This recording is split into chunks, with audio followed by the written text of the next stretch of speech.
bahwa kita punya PR besar bagaimana meningkatkan indeks kebudayaan kita, ya dengan cara apa? Dengan cara mendorong bagaimana pembangunan Banten Indah. Sekarang begini, kita menyiapkan infrastruktur budaya, menyiapkan infrastruktur pariwisata.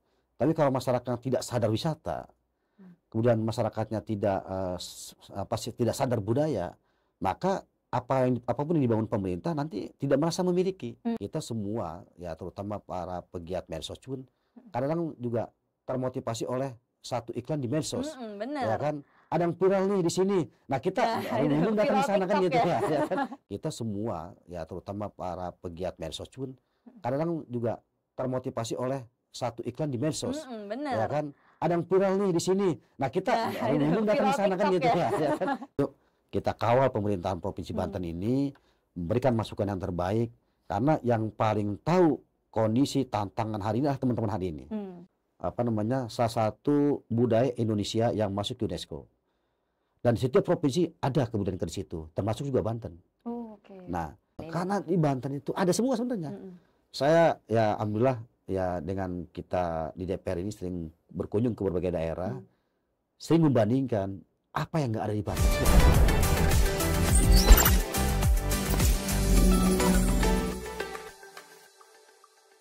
Halo Sobat Ekbis, jumpa lagi dengan saya Yashifa Yasmin dalam program Ekbis Banten Podcast. Oke nih, hari ini saya sudah ditemani dengan Bang Ade Awaludin. Selamat datang Bang Ade. Assalamualaikum warahmatullahi wabarakatuh. Waalaikumsalam, sehat Bang Ade ya? Baik. Lagi sibuk banget nih kayaknya nih. Ya biasa. Ya. Oke, tapi sebelumnya kita mau kenalan dulu dong sama Bang Ade nih. Baru aja dilantik nih ya, 2 bulan lalu ya berarti ya? Udah 2 bulan nih ya? 2 bulan. Sekarang di Komisi 1 DPRD Provinsi Banten. Boleh tahu dong kita gimana sih latar belakang Bang Ade sebelum ada di DPRD Provinsi Banten? Terima kasih Mbak Sipa. Alhamdulillah ini periode yang ketiga. Sebelumnya 2014 alhamdulillah dikasih amanah juga, 2029 juga, dan yang ketiga. Sebelumnya sama seperti teman-teman ya.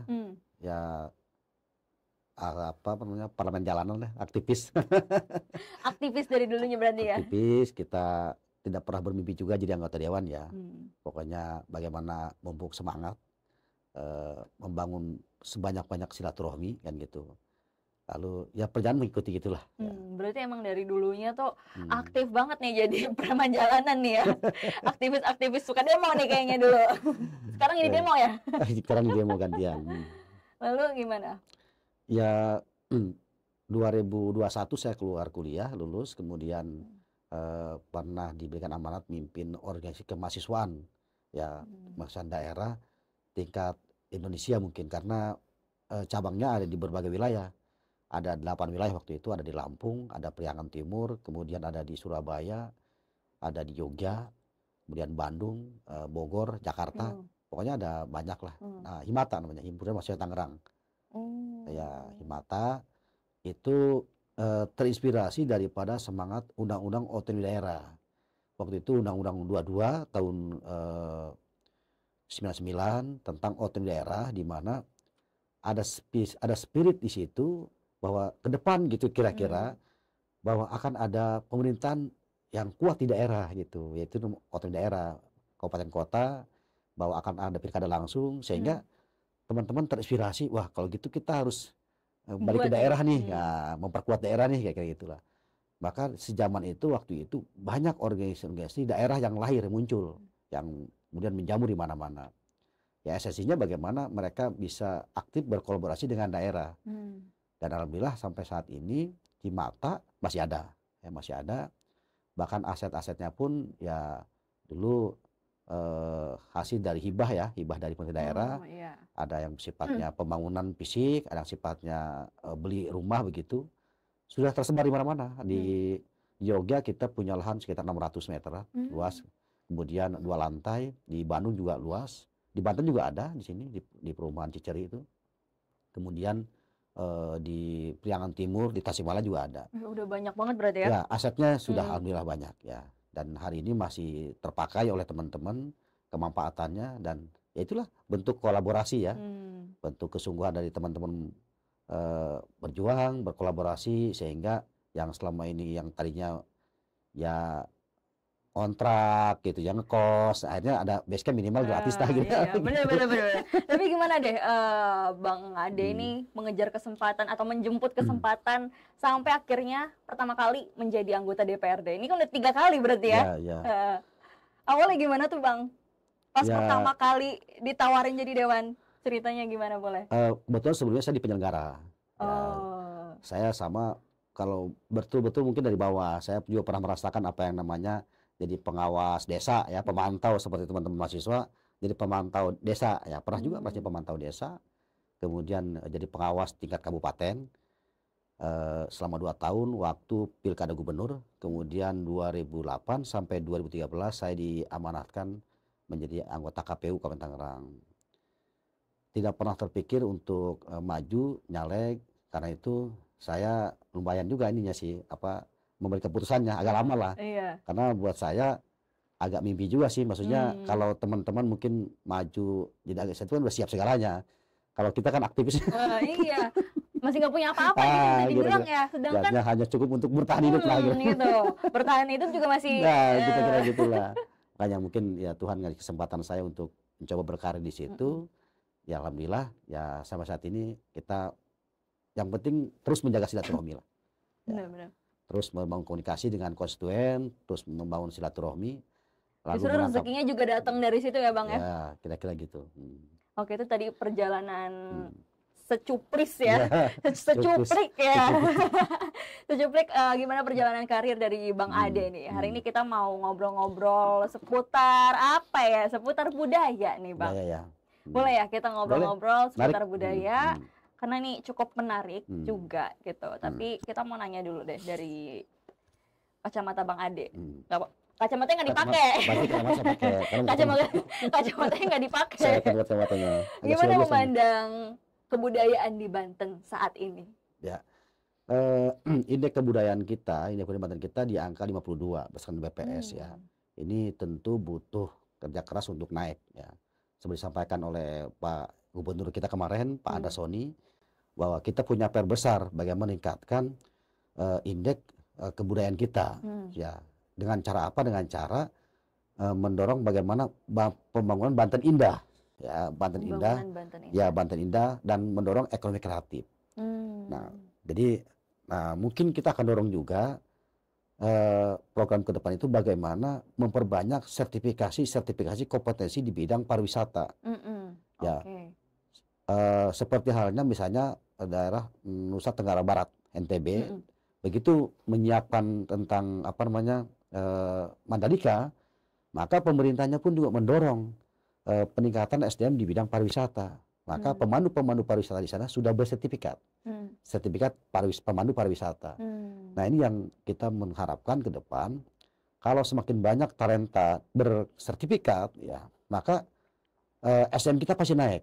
Ya, kesadaran masyarakat kita terkait sadar budaya dan sadar wisata akan naik. Nah, karena itu penting untuk bagaimana sertifikat kompetensi keahlian di berbagai bidang ini harus kita dorong. Karena itu indikator kita untuk melihat seberapa besar SDM kita dalam hal apapun, terutama budaya dan pariwisata. Jadi meningkatkan SDM-nya dulu untuk budaya dan pariwisata tadi ya. Betul. Sekarang begini, kita menyiapkan infrastruktur budaya, menyiapkan infrastruktur pariwisata. Tapi kalau masyarakat tidak sadar wisata, kemudian masyarakatnya tidak sadar budaya, maka apapun yang dibangun pemerintah nanti tidak merasa memiliki. Benar. Jadi kehadiran wisatawan, kehadiran wisatawan asing ini tidak menjadi berkah nanti, tidak ada kenyamanan. Nah, jadi itu penting untuk kita mendorong bagaimana setiap kunjungan wisman atau wisatawan domestik ini nyaman di Banten. Nah, nyaman ini tentu faktornya banyak, masyarakatnya yang ramah, masyarakatnya yang memberikan edukasi yang baik gitu, sehingga orang memilih berkunjung ke Banten ini punya nilai plus banyak. Hari ini di setiap daerah berlomba-lomba ya, terutama pariwisata dan kebudayaan.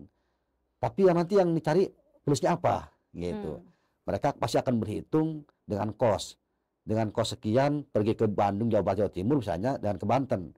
Kalau lebih tinggi misalnya ke Banten, maka orang tidak menarik. Karena itu harus kita evaluasi bersama, harus kita kaji bersama bagaimana sektor pariwisata dan budaya ini tidak semata-mata hanya menyiapkan infrastruktur, tapi juga mendorong masyarakatnya sadar wisata, mendorong kebudayaannya juga menjadi budaya yang ramah ya, ramah wisatawan gitu. Nah, itu penting. Tapi kalau terkait infrastruktur untuk seni budayanya gimana? Untuk kondisi saat ini gitu? Ya tentu itu PR ya, banyak lah. Kalau kebudayaan itu memang ketika kita infrastruktur, orangnya ada tidak, pegiatnya ada tidak, ya. Kemudian literasinya jalan atau tidak, gitu. Jadi banyak item-item yang ketika kita nyiap infrastruktur ini harus berdaya guna, berfungsi ini apa? SDM-nya dan literasinya harus jalan. Nah, jadi kita fokus nanti ke sana. Bukan hanya nyiapkan infrastruktur, tapi SDM segalanya kita siapkan. Jadi fokus ke SDM-nya dulu gitu ya, supaya ya itu menciptakan iklim yang enak gitu ya untuk berwisata di daerah tersebut gitu, ada nilai plusnya gitu ya. Tapi akankah dari Pemprov, dari pemerintah gitu, membangun suatu pusat budaya gitu ya, yang benar-benar merepresentasikan Banten banget gitu. Jadi kalau misalnya ke Banten, ke situ gitu. Ya lagi-lagi pertama biasanya itu selera pengunjung. Selera pengunjung itu ditentukan oleh algoritma hari ini ya. Tentu peran-peran influencer ya. Peran-peran influencer, peran-peran media sosial ini sangat berpengaruh terkait jumlah kunjungan. Hari ini kita semua ya, terutama para pegiat medsos pun kadang-kadang juga termotivasi oleh satu iklan di medsos. Ya kan? Ada yang viral nih di sini. Nah, kita datang ke sana kan gitu ya kan? Datang walaupun mungkin penasaran kita datang, sehingga tadi algoritmanya semua ramai ke sana. Nah, sekarang di Banten kita mendorong justru anak-anak muda di Banten, yuk coba sepintar-pintar mencari ya, artinya ikon-ikon yang ikonik yang kita bikin viral, karena trennya ke sana sekarang. Ya, algoritma karena jadi kalau kita mampu mengemas itu kemudian menampilkan sisi yang viral, maka peran pemerintah agak berkurang. Pemerintah terbantu di situ gitu. Karena lebih enak juga nih kalau udah di medsos tuh nyebarnya cepet banget, sedetik saya kira, nyebar tuh. Saya kira Provinsi Jawa Barat, Bali atau yang lainnya pun tidak semata-mata infrastrukturnya, tapi karena ada berbanyak influencer seperti halnya kita ke Yogyakarta. Kenapa teman-teman sering selama ke Yogyakarta?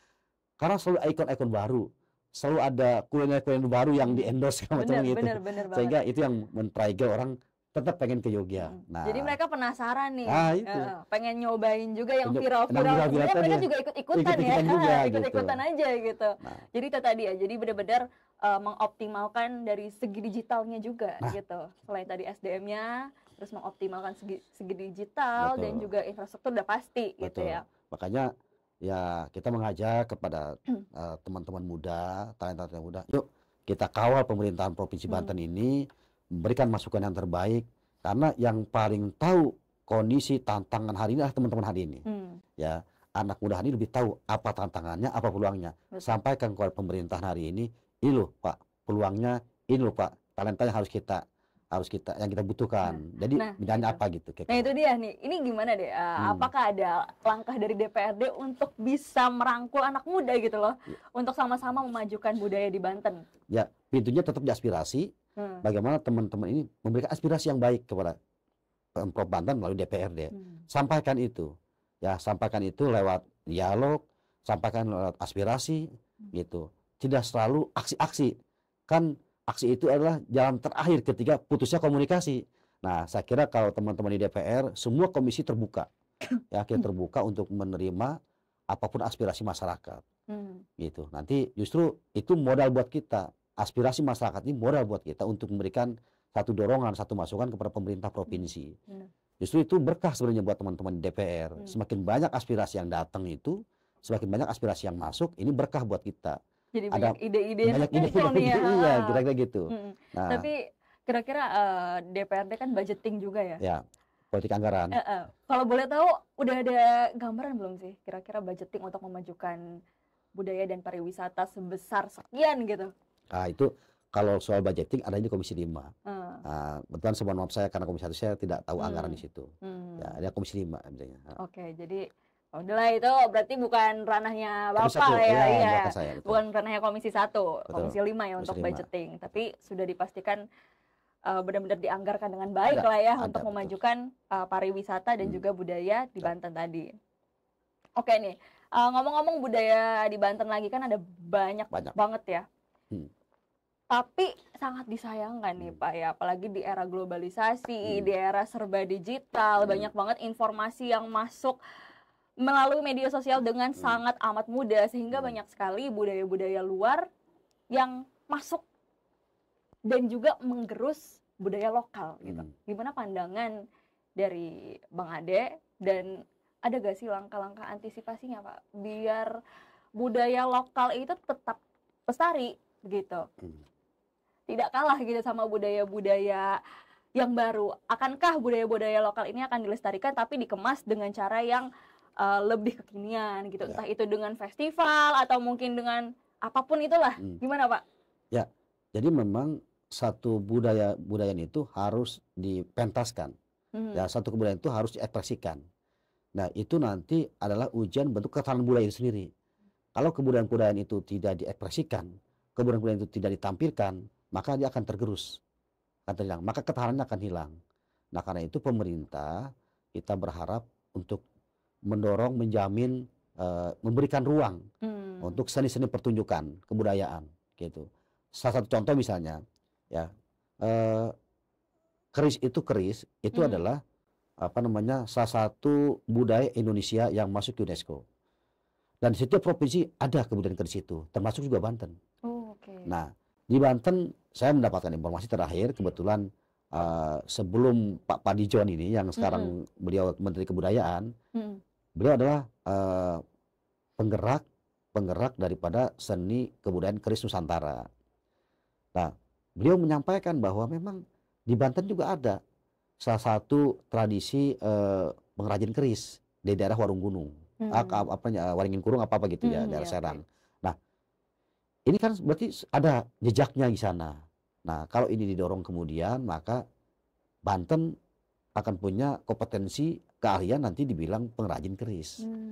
Nah, ini butuh literasi. Jadi keris ini, nah, tidak selalu bicara klinik, tapi keris ini bicara warisan kebudayaan. Bahwa keris adalah manifestasi dari sebuah khasanah mahakarya, ya, masyarakat Nusantara terkait pencapaian sebuah kesenian, kerajinan kan gitu. Nah, karena itu menurut saya kalau ini terus didorong juga, kita akan bertambah itu nanti kebudayaan di bidang keris terutama. Itu potensi baru berarti ya? Ya, potensi lama yang mati tadi, karena tidak ada seni pertunjukan, tidak ada ruang pameran, ya kan? Nggak pernah dipamerin tidak gitu dipamerin, ya, tidak pernah dipamerin, tidak pernah ada sekolahnya juga gitu. Karena itu Pak Padijon membuka sekolah itu, sekolah keris, sekolah keris Nusantara, di mana pemahaman tentang keris ini lebih dalam. Iya. Nah, di kita barangkali masih orang terbawa atmosfer bahwa keris ini klinik, kemudian yang bersifat supranatural gitu. Ya, bagi sebagian yang percaya, ya, tapi di luar itu sebenarnya keris itu adalah khasanah Nusantara, kekayaan Nusantara yang ini keahliannya, kompetensi bisa dipelajari, ya, jejaknya bisa diikuti. Nah, ini kalau kita juga bisa mampu melahirkan ini di Banten, apalagi Banten sudah punya tradisi pengrajin golok, ya, betul. jadi golok dan keris akan sama-sama tampil di Banten. Saya kira ini menarik. Sejauh ini kan baru golok aja ya. Baru golok aja gitu. Berarti keris ini akan dioptimalkan lagi, akan lebih dipamerkan lagi ya, gitu saya kira itu potensi lah, potensi yang harusnya Banten juga andil untuk memajukan itu gitu. Karena keris juga bagian dari peninggalan budaya Banten juga. Iya, betul. Oke. Tapi kalau boleh tahu tadi sekolah sekretariat sekolah keris Nusantara. Oh, sekolah keris Nusantara ya. Itu ada di Banten juga? Ada di Solo. Oh, di Solo ada. Gitu ya. Tapi ada pameran-pameran di Banten gitu ada? Belum. Makanya itu kan PR kita bersama tuh. Soon berarti ya nanti ya akan ada. Harusnya. Harusnya ya. Tapi untuk di Banten sendiri sebenarnya komunitas-komunitas budaya, seni, atau mungkin komunitas keris di Banten tuh ada gak sih? Dan didukung tidak sama pemerintah? Ya ada. Mereka bikin paguyuban biasanya. Ada paguyuban. Didukung gak tuh untuk saat ini? Ya. Atau mungkin masih belum terlihat? Iya, gitu. Karena ini kan PR yang belum tergali ya. Potensi yang belum dimunculkan. Bahwa ada loh potensi warisan budaya itu keris. Dan ini paguyubannya di seluruh Indonesia ada, di setiap provinsi ada. Nah, kalau ini seni pertunjukan ini pameran dibuka ekspresinya, maka tadi sejalan dengan visinya Pak Gubernur, bagaimana pariwisata harus meningkatkan ekonomi kreatif. Jadi pariwisata ini harus melahirkan kesejahteraan. Kalau pariwisata ini nanti ujungnya tidak melahirkan kesejahteraan, merusak tatanan, maka pariwisata ya tidak bermanfaat. Tidak Jadi, berkelanjutan tidak juga berkelanjutan. itu ya. Karena itu pariwisata harus didorong bagaimana meningkatkan kesejahteraan, juga bagaimana meningkatkan ekonomi kreatif gitu. Jadi orang berkunjung ke Banten dia akan banyak mendapat benefit, ya, punya experience baru yang tidak ada atau pengalaman baru yang tidak ada di daerah lain. Benar. Itu harus kita tingkatkan. Dan itu sebenarnya sangat bisa dilakukan Sangat di Banten bisa, ini. karena di Banten itu ada semua sebenarnya. Saya ya alhamdulillah ya dengan kita di DPR ini sering berkunjung ke berbagai daerah, sering membandingkan apa yang nggak ada di Banten, semua ada. Kita punya Tahura itu terbesar, terkomplit di Indonesia. Tahura itu Taman Hutan Rakyat.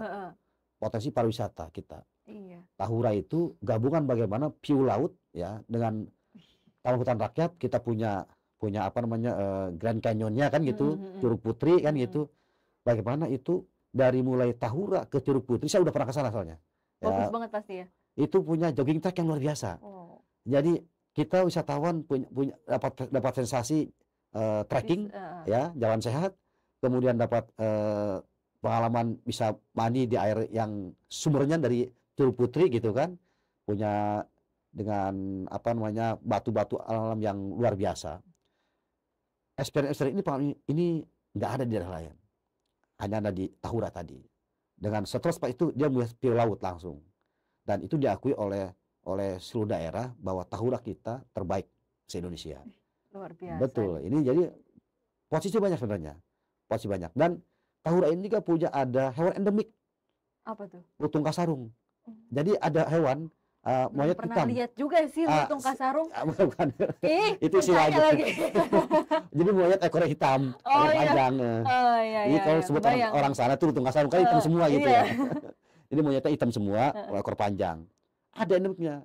Jadi itu juga bisa kalau kita dapat kesempatan baik sering bisa berpapasan bertemu. Pasti wisata-wisata mungkin dari asing ataupun dari luar juga ngeliat lutung kasarung kayak wow banget gitu. Ada experience baru di situ. Betul. Ya. Makanya kita dari Tahura kemudian trekking dan camping di sana. Bisa memilih kalau bisa camping, ada campground di sana. Ada area camping ground. Jadi bisa camping lalu mandi air lain sumbernya dari Curug Putri gitu ya. Jadi memang ya salah satu posisi Tahura tadi. Itu luar biasa juga. Di samping juga yang lain-lain, Arung Jeram dan segala macam. Masih banyak lagi. Masih banyak. Nah, termasuk juga Waruwangi ya, Waruwangi juga. Cuman kan tadi ini aksesnya, kemudian benefit-benefit yang dihasilkan setelah kunjungan itu. Jangan kemudian misalnya seorang wisatawan membutuhkan waktu 2 jam cuma dapat capek doang ke sana gitu. Tapi ketika ke sana nggak dapat apa-apa. Gitu ya. Banyak benefit yang ditampilkan. Nah, ini yang saya kira harus PR bersama bagaimana masyarakat terus edukasi bahwa pariwisata ini kalau dikelola dengan baik ini akan memicu tingkat kesejahteraan, tingkat kebahagiaan gitu, sehingga uang berputar lebih cepat di Banten gitu, dengan sektor pariwisata. Jadi benar-benar harus dikelola dan dilestarikan sendiri bersama masyarakat Banten ya, bersama-sama. Harus terlibat gitu masyarakatnya. Ya. Oke, ini luar biasa nih kita obrolan seputar budaya dan pariwisata bersama Bang Ade hari ini. Boleh dong Bang, harapan untuk kemajuan budaya dan pariwisata di Banten, boleh ke Sobat Ekbis di rumah. Makasih Mbak Sipa. Saya kira saya mengajak para teman-teman anak muda ya, kita tidak harus selalu menunggu arahan pemerintah, tapi ketika kita ada ide baik, yuk sampaikan kepada pemerintah dan lakukan dengan cara-cara yang hari ini lebih dikenal, lebih efektif. Ya, media sosial terbuka luar biasa. Bagaimana potensi yang baik-baik yang di Banten ini kita menjadi agent ya, kita menjadi agent pariwisata, kita menjadi agent budaya masyarakat dan daerah kita sendiri. Saya kira itu mudah-mudahan dan kita semua sadar bahwa ketika pariwisata budaya kita tata dengan baik, kita rawat dengan baik, ini akan memicu tingkat kesejahteraan masyarakat Banten sendiri. Gitu. Oke, sip. Luar biasa Bang Ade. Terima kasih banyak Bang Ade atas waktu yang telah diluangkan nih untuk ngobrol-ngobrol, curcol-curcol seputar budaya dan sharing-sharing tadi ya. Makasih banyak dan saya Syifa Yasmin pamit undur diri, sampai jumpa.